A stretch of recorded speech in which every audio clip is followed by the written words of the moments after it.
omu yekka n'ayitawo ekyo kitegeeza olina abantu 10 abagenda kuba oba oli awo nga balaga obutali bumativu oba nga beemulugunya mu ngeri emu oba endala. Mukimanyi bulungi nnyo kati mu ofiisi yange awo buli omu ajja si kati nga tumaze results zimaze okufuluma, even before buli abadde ajja kyasooka okugamba agamba nze alina ground. Buli omu yeesimbyewo abantu.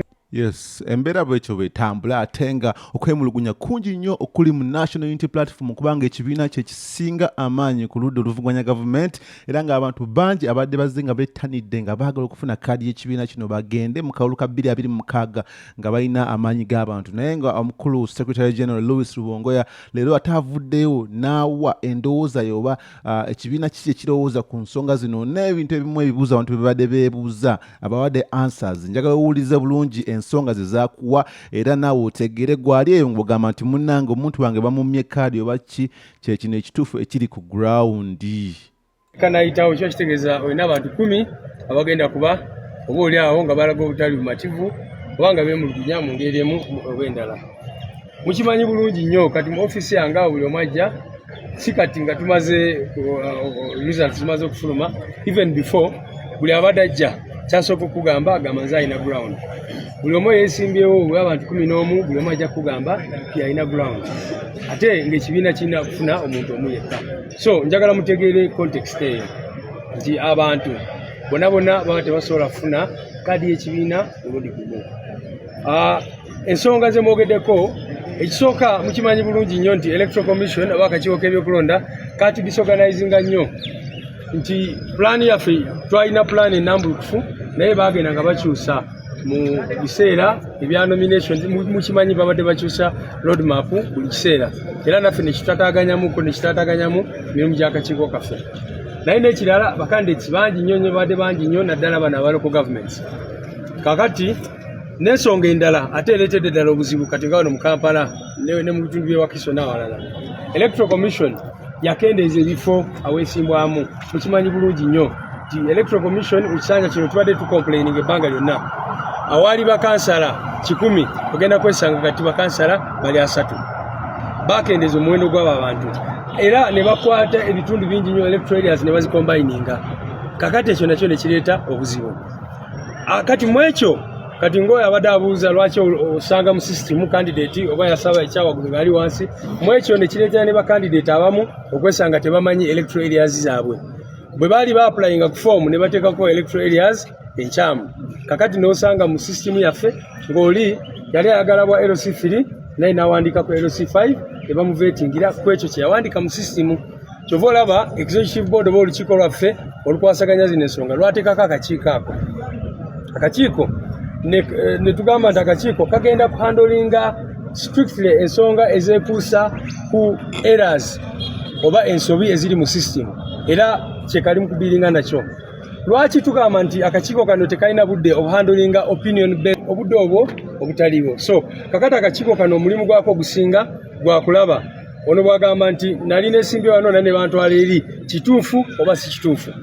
Waliwo n'abo abantu abalala abaava mu birabye gye muvuddeko nga bagamba ono newankubadde yasaba kaadi ya NUP yamala n'akulosinga n'agenda mu kibiina kirala.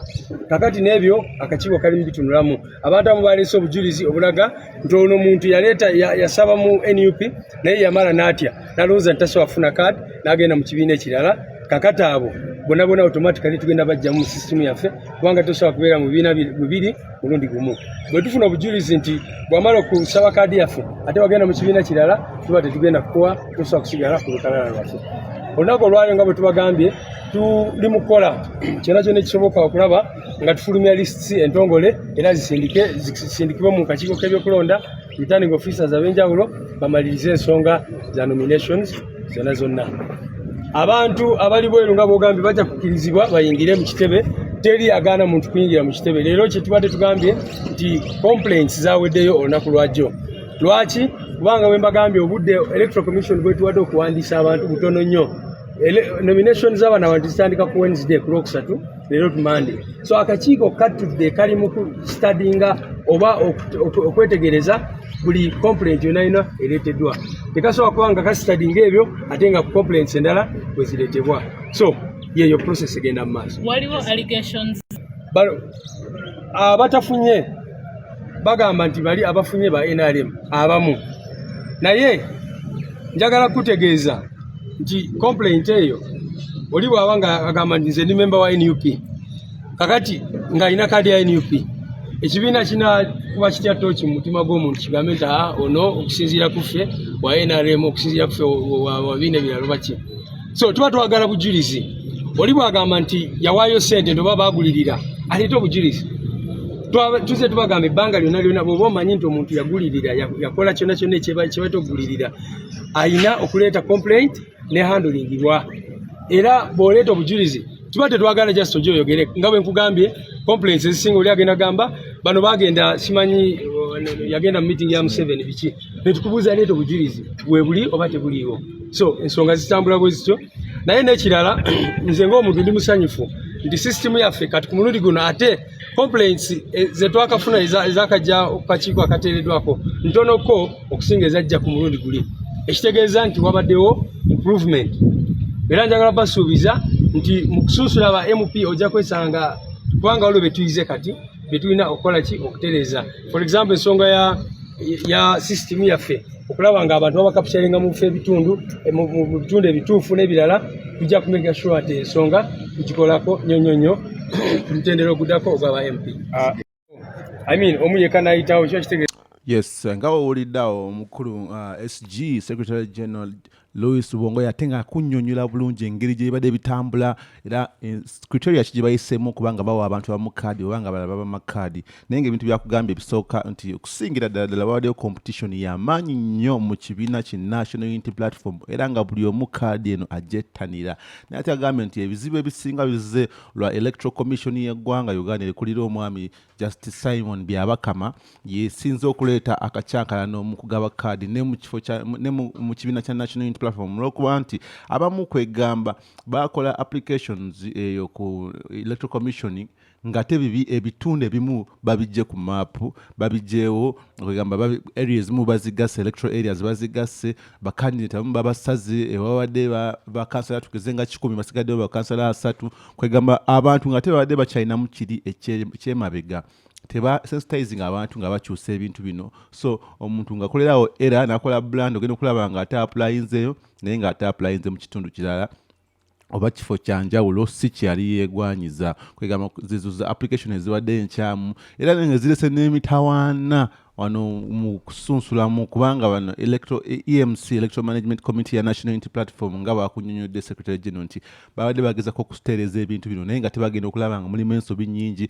ate ono yagenda mu kitundu kiri gye applyinga kyokka ate nga alina kubeerawo eno ati kwegamba nga balina okutereeza ebintu ng'ebyo n'ekirala nti no oli ayinza ogenda neegwanyiza ekifo ekyenjawulo kyokka ate wano ku results ng'ebintu baabikyusa kwegamba agenda okwetegereza nga bagenda ku ground okubuuza omuntu waabwe mu kifo kino ate si kyekimugwana kwegamba mubaddemu akacyankalanyo kangi era naye nga agambye nti bagezako nnyo ekisoboka bino bakoze era kyekimu nekirwisizaawo process eno okubanga eruddewo abantu okubanga bafunye results zaabwe naye ate agambye nti kino kibadde nga kyakuyigirako era nga nakuza omwezi 15 wetugendera mu kusuveting aba member of parliament abantu abasinga basinze okulindirira okuwulira bajja kuba bafunyeewo experience nyingi nnyo era bingi bajja okuteeka mu nkola okukyusa omuzannyo guno kubanga bitambula bulungi ate kaadi zino zigabibwe bulungi nnyo buli muntu agwanidde kaadi ate agifunye naye ng'ate ng'omukulembeze His Excellency Robert Kyagulanyi Ssentamu yabagamba nti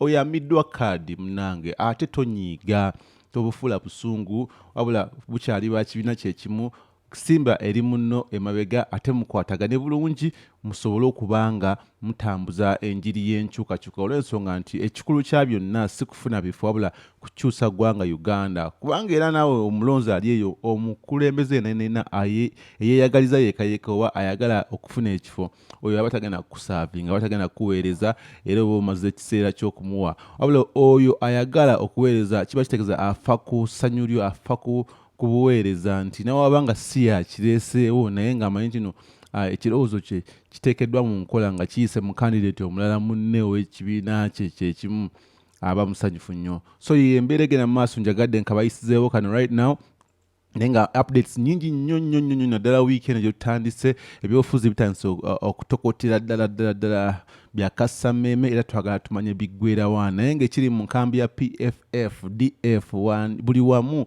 eyo balinze balindidde ddala baagala bano buli gwe bamumye kaadi baagala kumusendasenda ngenda kuba nkuleetera vidiyo ate endala awo olabe ku bantu abamu be bagezaako okusendasenda ate babawe kaadi zaabwe z'ebibiina bapromoti nga obubiina bwabwe bavuddeyo ate ne babyegaana ne bagamba tebagenda gendayo wabula bo bana National Unity Platform. Yes, musigale mukyali ku DVC Live, mbagala nnyo mweraba.